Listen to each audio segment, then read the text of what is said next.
1 Pierre chapitre 4. Ainsi donc, Christ ayant souffert dans la chair, vous aussi armez-vous de la même pensée, car celui qui a souffert dans la chair en a fini avec le péché, afin de vivre non plus selon les convoitises des hommes, mais selon la volonté de Dieu pendant le temps qu'il lui reste à vivre dans la chair.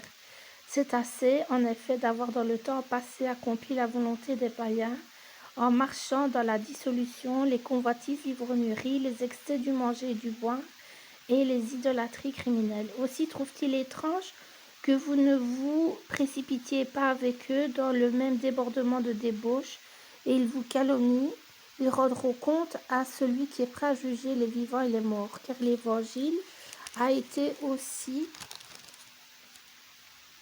annoncé aux morts, afin que, après avoir été jugés comme les hommes quant à la chair, ils vivent selon Dieu quant à l'esprit. La fin de toute chose est proche, soyez donc sages et sobres pour vaquer à la prière. Avant tout, ayez les uns pour les autres une ardente charité, car la charité couvre une multitude de péchés.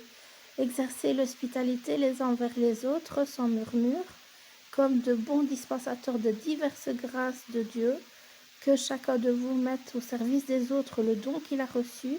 Si quelqu'un parle, que ce soit comme annonçant les oracles de Dieu.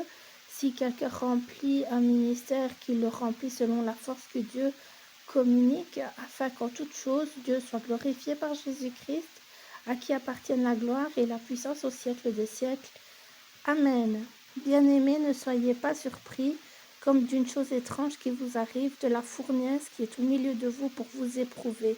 Réjouissez-vous au contraire de la part que vous avez aux souffrances de Christ, afin que vous soyez aussi dans la joie et dans l'allégresse lorsque sa gloire apparaîtra. Si vous êtes outragés pour le nom de Christ, vous êtes heureux, parce que l'Esprit de gloire, l'Esprit de Dieu repose sur vous.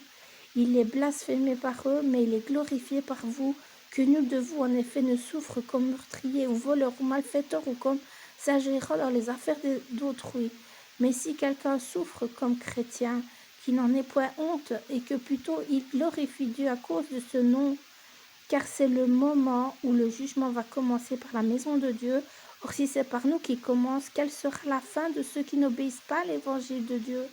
Et si le juste se sauve avec peine, que deviendront l'impie et le pécheur, ainsi que ceux qui souffrent